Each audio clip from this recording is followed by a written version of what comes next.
Hi, I'm Heather, and I'd like to welcome you to the Knits and Things podcast. Today is Monday, November 11th, 2013, and this is episode 11. What a week! If you're looking for me online, I can be found on YouTube on the Heather V channel.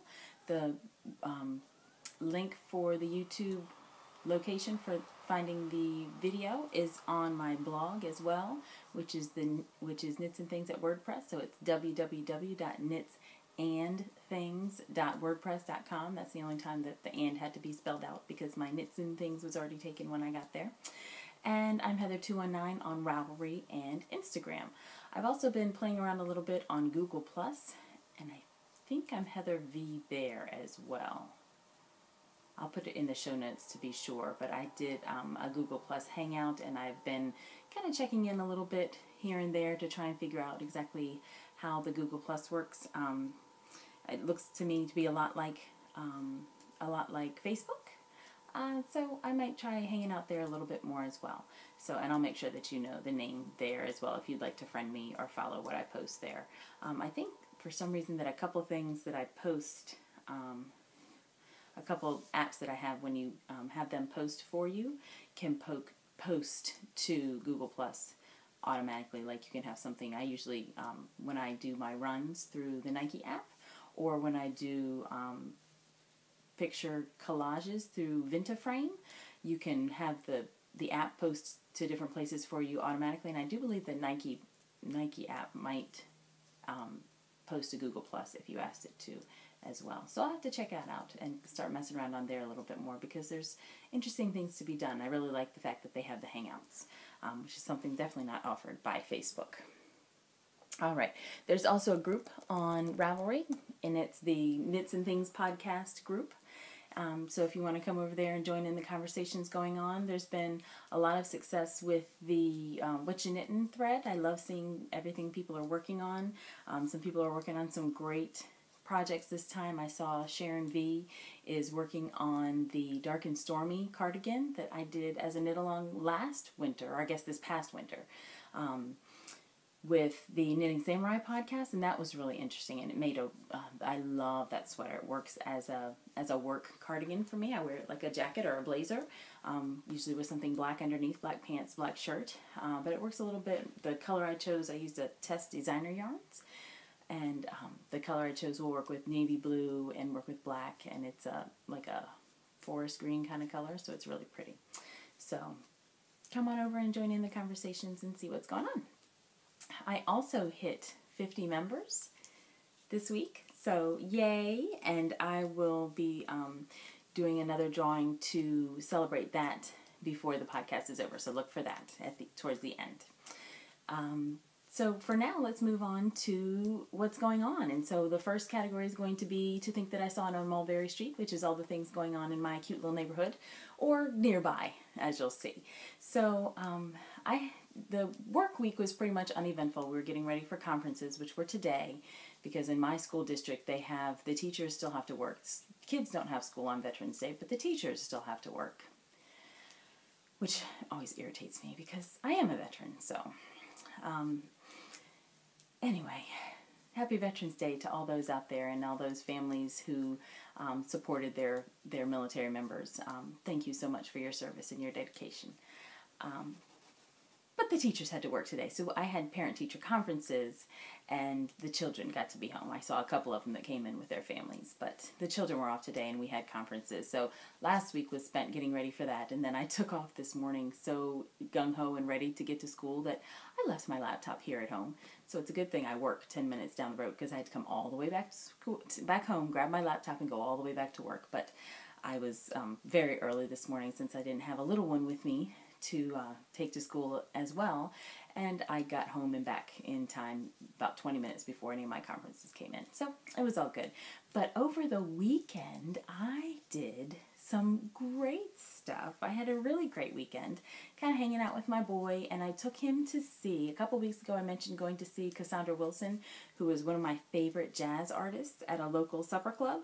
Well, the same supper club had hosted Landau Murphy, who is a couple seasons ago, I want to say 2011, he won America's Got Talent, and he was going to be there with his big band. And I had seen him one time before when he came to the local area, when he performed at just another local club, but they don't have room for the big band, so it was a little bit different show. And so I'm glad that I went to see this one as well. So I took Zachary, I took my 11-year-old son, and my mom and dad went because they love the big band music that he sings, all the Frank Sinatra type songs. And a pair of my cousins, a cousin and his wife, went. And I say cousin, but this cousin is my dad's age because my family is huge and crazy and everybody's all mixed up. So a cousin went with his wife, and they just had a blast. So if you don't remember who he is, this might give you a hint. Here he has a new Christmas album out, and this is him. So he's always, I guess his when they describe him, they say, oh, he looks like Bob Marley because he's actually got long dreadlocks. You can see in that picture a little better. He's got long dreadlocks and doesn't look like the typical crooner, the type that would sing Frank Sinatra. And that's how he won America's Got Talent, because he's got a beautiful voice, a wonderful voice, and he can sing anything he wants to. But he says this in his shows a lot. I could have come out there and sang whatever I wanted. I could do some Bob Marley. I could do some jazz. But the Frank Sinatra sound was what was going to grab everybody's attention and amaze them and enthrall them and have them paying attention. And he really did. So we went to see him. Like I said, we had seen him before. This was the first time he was performing with the big band, and I knew that there would be instruments there, and I really wanted my son, who plays oboe at school, to see the live musicians there performing, and to see musicians that this was their livelihood, this was their job, this is what they did to earn their living, and it was really wonderful. So that was one of the highlights of the show, that my son went with me. And the other was that Landau had in the audience a pretty famous entourage or following. So at one point in the show, I think it was actually just before the show started, this man walked by me, and I thought, wow, that guy really still has the afro going, doesn't he? I mean, you could tell there was a little Grecian formula in there. He was keeping the gray at bay, and it was all, perfect little 70s afro, and he had on, an old-timey suit and everything. And I thought, wow, he's really keeping up his look there. He's got a whole 70s thing going on. Well, come to find out, that wasn't just anybody with a 70s afro. It was the lead singer from The Temptations. And then come to find out later on in the show, he had, excuse me, I've got something in my eye.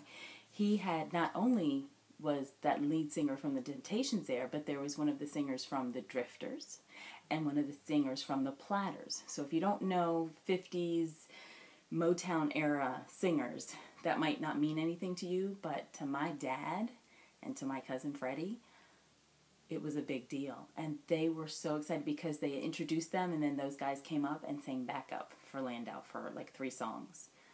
And it was so awesome. My dad looked like a kid in a candy store. He was grinning from ear to ear. It was that dazzling smile that I love to see on my dad. And the fact that basically I put it there because I made them go. I took them to see the show. I was just so happy. It really made my day. So made my year pretty much. He was so happy that all of that happened, and they sang, some of the old songs from The Drifters and The Temptations and everything, and it was just, it was wonderful, wonderful to see. So, and Landau is a very personable performer. He sings, but then he stops now and then and tells stories, and he goes back and forth, and there's always people that follow him, especially because we're not here in Maryland. We're not that far away from West Virginia, so when he's here, a lot of times people will come down from West Virginia to see him perform. And there's people in this area that are from West Virginia, like my dad and his family. And you always run into somebody. My dad ended up running into somebody while we were waiting after the show to get his autograph.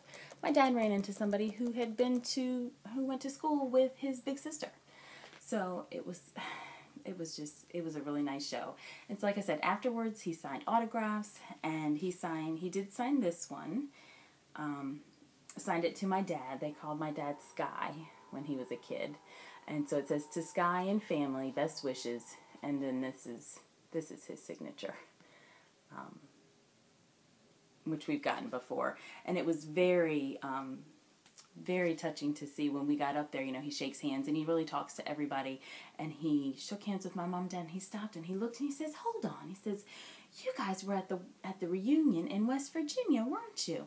And we said, "Yeah." And he says, "And you came to the last show I was at in this area." And he remembered that we had been at his show. He's just, it just won my heart all over again. So that was really fun. And that was our Saturday night. We were out very late. My son, I don't think had ever been out that late. I think he stayed up that late, but I don't think he'd ever been out somewhere that late. So it was all exciting for him. So that's what's been going on around here. And now, done with all that, 10 minutes later, on to the knitting. So knitting. So thing one.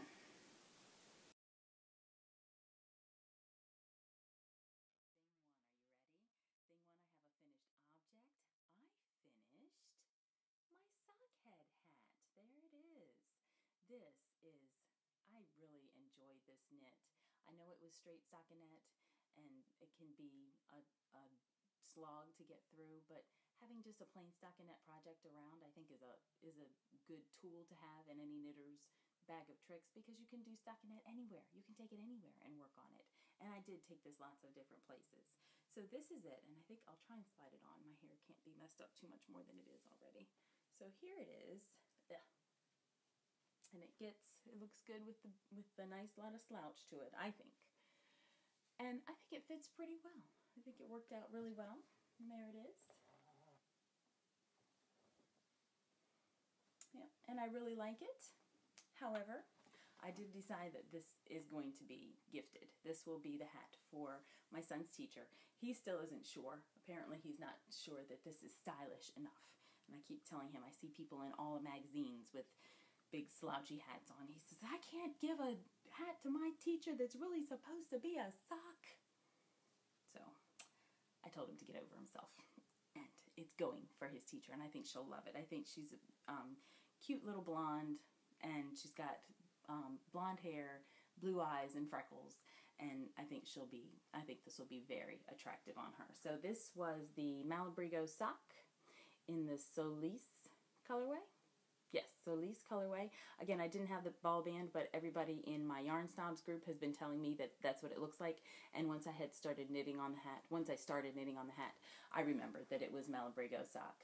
And it was a joy to knit. I still have a good size skein left over, and I'm thinking of maybe trying to do a 2-color sockhead hat, where I do the brim and the main part of the stockinette in one color, and then do the top of the hat and the closure in another color. I think that might be interesting. So I might use the rest of it up that way. So, but we'll see.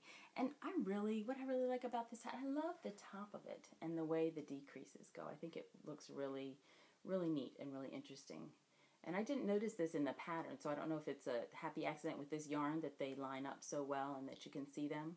But I really like it. I think the top of it looks really neat. So that's my sockhead hat, and that's my one finished object. I'm very, very close to having another object finished, and I'll show you that when we get to Fox and Socks. So that was the one. And the other is, I still have my Trilobite hat going, but I don't think I have anything more done on it. Matter of fact, I don't even think I brought it up. I think it's still in the bag downstairs.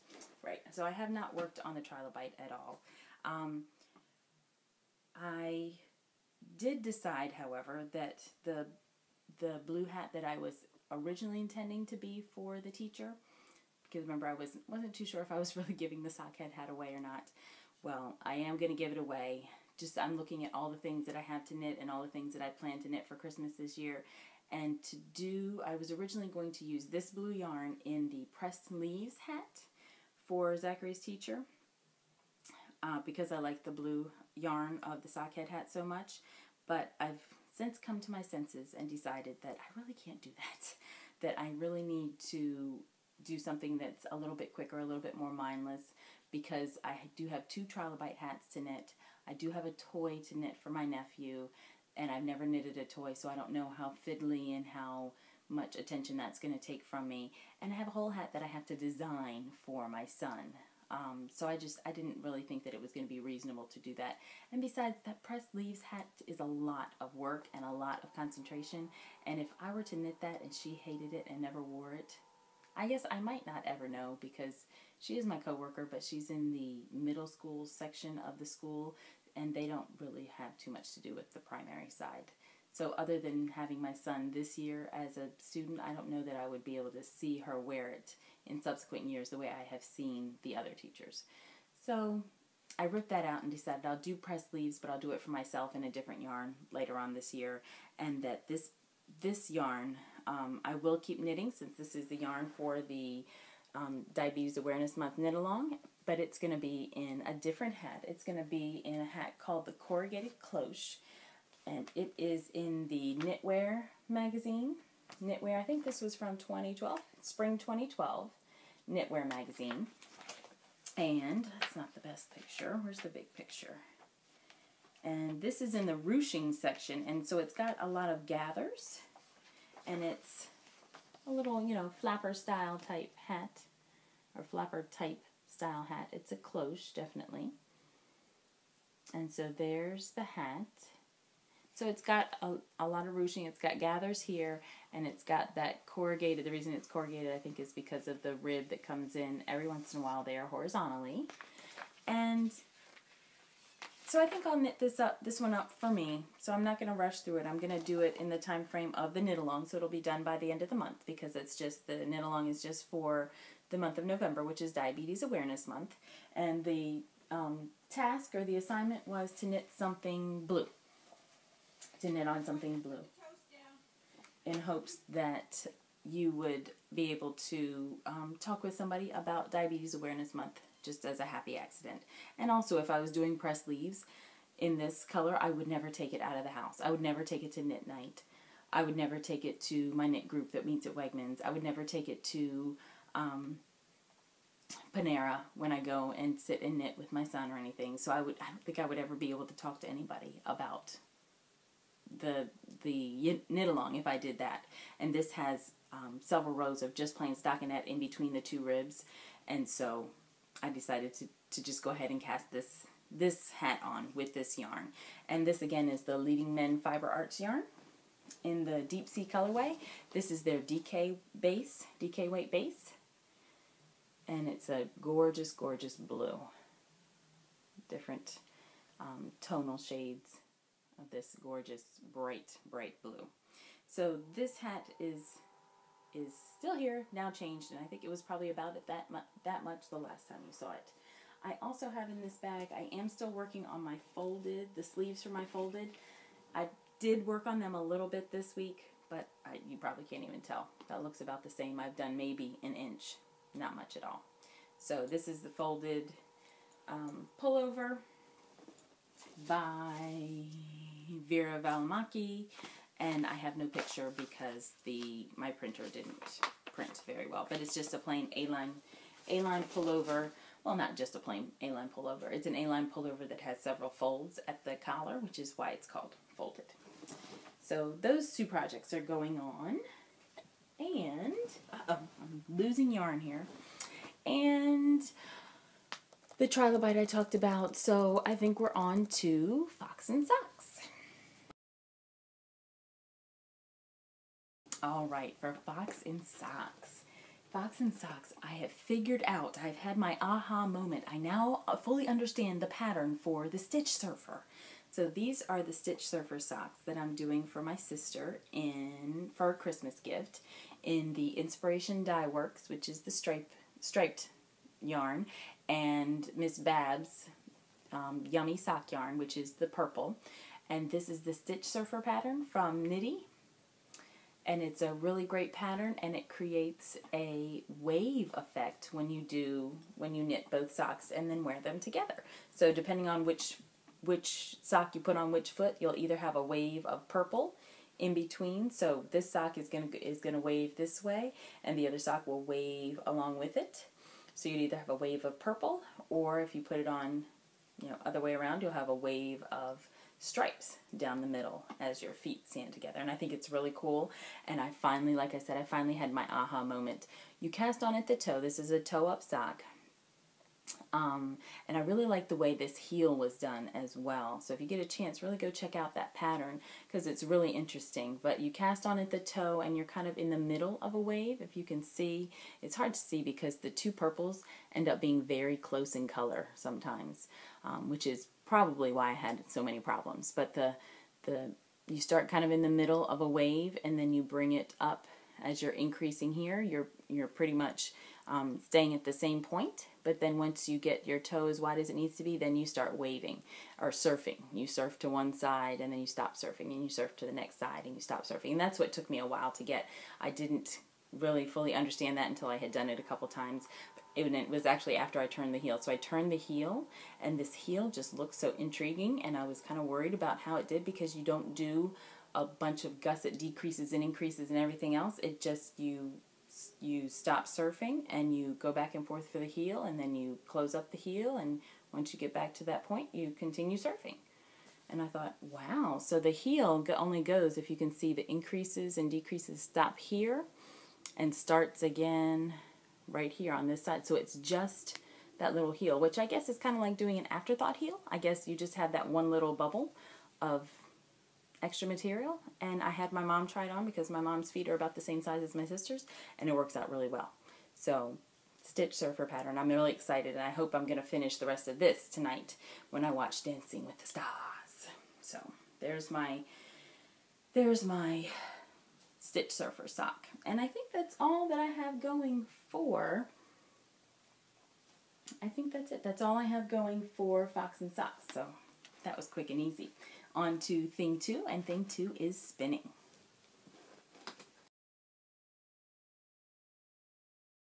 Okay, so for thing 2, I kind of accidentally fell into a project.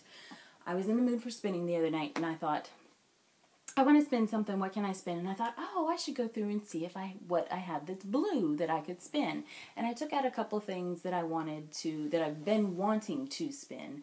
And as I looked at them, I wasn't too thrilled. Matter of fact, the one thing that I had really wanted to spin was a very bright blue, and it was a lot like the yarn that I'm using for the knitting part of the Diabetes Awareness Project Knit Along, because you can spin for this, you could crochet for this, you could quilt for this, you could weave for this, whatever you want to do, as long as your project is blue. And so the color that I pulled out, the braid that I pulled out that I had in mind, I thought was paler than it was, but it was very close to the same like electric color blue. So I thought, I don't want to do that bright blue for each of the projects. So let me see what else I have. And I pulled out a couple things, and I wasn't sure, and I finally decided on a bump of fiber from a local fiber mill. This I actually purchased at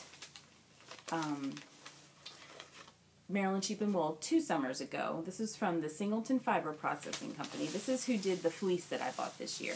And you get a big roving ball like this that feeds out of one end, kind of like the loop bats do. And I started spinning that, and I'm really big into a long draw effect now. But this is a coned preparation, and so it doesn't look very coned. I just knew I was going to be able to long draw this. It looks to me like everything, I guess they are basically going along in the same direction, but it still looks very jumbled to me, and I just knew I was going to be able to long draw with this, but it's not very easy to long draw with it at all, and it started frustrating me, so I stopped. I think that might have been Friday night. So I stopped. I'm like, oh, I'm just not going to do this. It doesn't make me happy. So I stopped. Well, then Saturday, I thought, well, I wonder what else I could do. Let me play around with some stuff. And I came across a bag that I had sitting in my living room. And in this bag, there are some gray bits. And I thought, you know what, see, I could long draw with that. Maybe I'll just spin gray, and I won't spin for the knit along. But then underneath the gray, I had maybe 6 or 7 little roll-lags that I had done from fiber that I just flick carded and then put onto my hand cards, and made into roll-ons. I had about 6 or 7 of those sitting on top of the other fiber that I have in here, and this fiber is little nests of locks that I dyed with, I believe I dyed them with Kool-Aid. These have been sitting in my stash for a long time. My family and I, if you remember 4 years ago, so in the year 2008, if you remember Snowmageddon, we were all snowed in together for 7 days straight. And no fiber in this house escaped undyed. We dyed everything in the house. We had locks, we had roving, we had yarn. Everything that didn't have a color before it snowed had a color after it snowed. And so this was some locks. And I'll have to go back and show you, maybe for the next episode, I'll go back and show you some that are still in locks. But I was messing around with some combs that I have. So I have combs and cards, hand combs and hand cards. And I was messing around with some combs because I have some locks. And it takes a long time, but I think the preparation is really, really beautiful. So here is some roving that I did. I have a little diz and everything. Some roving that I did after I combed out the locks with my flicker, or I'm sorry, with the combs. I combed out the locks, and then I pulled the roving off of the combs, and then you wind it into a little nest, and you store it until you're ready to spin it. So there's a little nest. And I have, this bag is full up to here of nests. It's nothing but nests, and it weighs, I mean, nothing.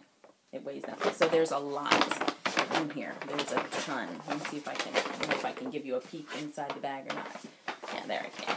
So all of those nests are in there. And so what I'm doing on my bobbin, I didn't take it off the wheel, but what I'm doing on the bobbin is I'm just grabbing the light blue when I feel like it, and the gray when I feel like it. And I'm even putting in, I said I would go back and do a little bit of this blue, just because this spins not quite the same, but that way when I spin this and I get frustrated with it because it's not spinning the way I want to, then I can just stop spinning and grab one of the other ones to do instead. So I'm just going to kind of go back and forth randomly and pick a color and pick a fiber to put on next. So that's my spinning project that kind of goes hand in hand with the Diabetes Awareness Month because it's got blue in it as well. So let's move on to questions. Ask me a question, I'll tell you no lies is a thread that I have open in the group on Ravelry. And this week's question comes from Kato2309, who is Caro from Germany. I think it's really cool that people in other countries are listening. So she actually sent me a private message, but she said it was okay if I talked about it on the podcast. So she sent me a message and asked about knitting socks for people with diabetes and any recommendations or tips that I could give her so that she could knit socks for her brother. And I told her that the only thing that I would watch out for is not to have too much patterning on the foot of a sock and not to make them, well, I didn't tell her this, but watch out for making them too tight. So you want to be sure to get good measurements for the person you're knitting for, and to make sure that there were no seams underneath their toes. So depending on what toe you're used to, I know some toes, like in the one book I have that's called Socks a la carte, they give a bunch of different toe patterns that you could use with a bunch of different heel patterns that you could use with a bunch of different stitch patterns. So watch out for stitching and stitch patterns on a foot. Definitely nothing under the foot. Keep a plain stockinette underneath the foot. But you might want to also be careful for heavy patterning on top of a foot if they're going to put that sock, if they're going to be wearing that sock in with a shoe, because you don't want anything to rub. People with diabetes tend to have problems with circulation, and which then leads to a lack of feeling. So if they had a heavily patterned sock or a seam in the wrong place, and they might not realize it until it already rubbed a sore into their foot. And so then the danger with that is people with diabetes tend, especially as the disease progresses, they tend not to heal very well. So that could become a problem, and you stand a chance of infection, especially with something on a foot, because you use your feet so much every day. So I would watch out for that and just try and make sure that everything was as smooth as possible to avoid any chance of there being any blisters or anything. But I don't know about you, but I've never had my knitted socks cause a problem anywhere near what commercial socks can do and commercial seams. So I think hand knit socks for people with diabetes are an excellent, excellent idea. And she actually mentioned that there was a yarn from Zitron.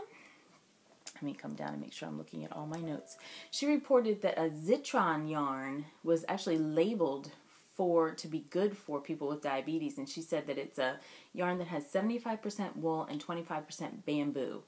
And I don't quite know why they're making that claim with the bamboo, unless it's supposed to maybe keep their feet cooler or aid with circulation or something. I'm not quite sure. So I would just think that regular wool socks would be okay, because wool already has a natural fiber property where it's going to wick moisture away and keep it off of your skin and keep your foot and your skin more comfortable in general in your sock. So you could check into, if you were considering knitting socks for someone with diabetes, you could check into that, but I don't know that you need to go searching out special patterns or special yarns for people with diabetes. I just think that knitting some hand knit socks for someone with diabetes would be a great idea anyway to help care for their feet. So that was the question for this. And go ahead and share in the thread on Ravelry. Go ahead and share what you've been doing to work on the Diabetes Awareness Month knit along. What I would like to have happen is just one post per participant for the knit along. So if you go in and post now on what you're working on, then you can go back in and update your post to say what you have, or to say that you finished it, and things will be worked out later on with that as to whether or not you can get credit for just the one thing because you're working on it, or if you get credit for two posts because you finished.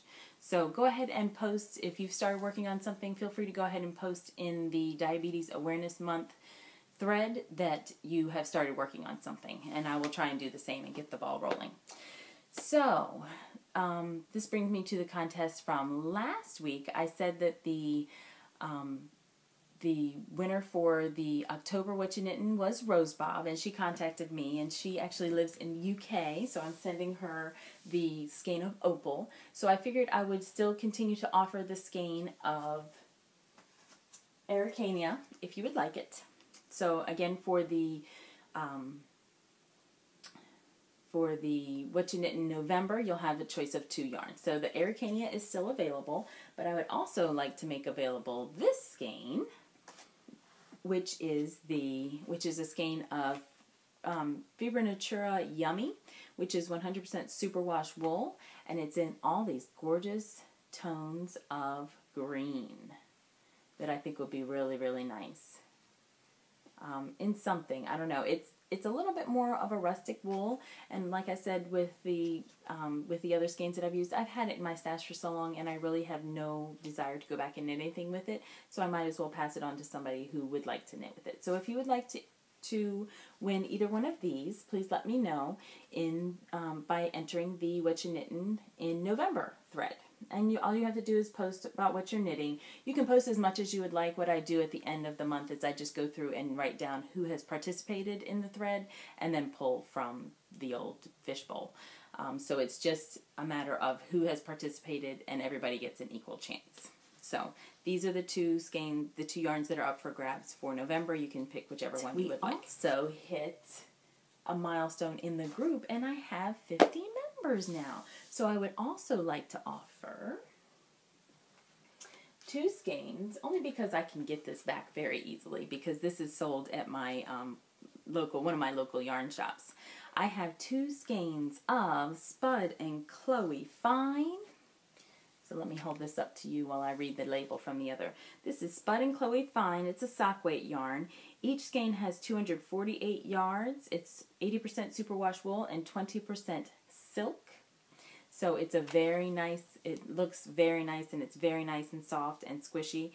And there's no colorway name. There's a color and a lot. So it's color 7806. It's lot 0158. It's a lovely pale teal or aqua color. Pale aqua color. And it's really, really gorgeous. It looks very blue on screen, but it's got a bit of a green tint to it, which is why I was leaning towards calling it teal, but I think it's more of an aqua. So aqua, I guess, has more blue. Teal has more green. I don't know. We have this conversation in my house all the time. What is teal, really? and what is blue and what is green and which one is really which. So it looks very blue on the screen. Hopefully it's looking teal on your monitor, but who knows. My walls actually also look very pink on screen here, and they're brown.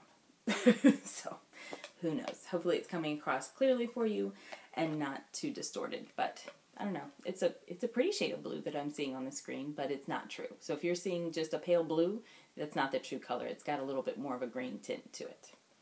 So I'd like to offer this up, and I will pull at the end of the podcast as soon as I'm done with one more bit of business. So I asked about questions that people have. So I have a thread in the group called Ask Me a Question, I'll Tell You No Lies, and I'll just be very candid. And okay, so the question, no, 54 members online, so I'm not going to do the fishbowl thing. I went to random.org. I looked, and we actually have 54 members in the group right now, and so I did random.org 1 through 54, and it came up with number 26. And when I went through just in ABC order based on everybody in the group, I found that member number 26 was Knitting for Life, which is Christy from Detroit, Michigan. So Christy from Detroit, Michigan, if you would like these 2 beautiful skeins of Spudding Chloe Fine, please send me a private message with your information and I'll get these right out to you. So thank you so much for everybody for joining in. I look forward to having good conversations with you online and hearing what you guys have to say and seeing what you guys are knitting. And so until next week, thank you so much for watching. I hope your knitting makes you happy.